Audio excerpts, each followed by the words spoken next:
Dera Natung Government College, Itanagar, is an institute of higher education in Arunachal Pradesh, India.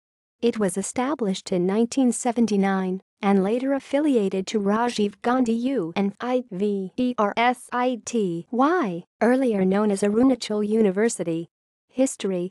Housed in the government higher secondary school building, it began its educational pursuits in the evening shift with 4 one-man departments of English, Hindi, economics, and history, and with a handful of students.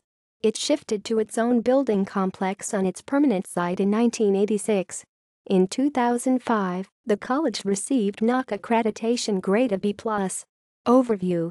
Located centrally in the Vivek Vihar sector of the town with a beautiful natural environment surrounded on 3 sides by the river Ganges and the 4th side by a hillock, it has an area of 80 acres, 320,000 m².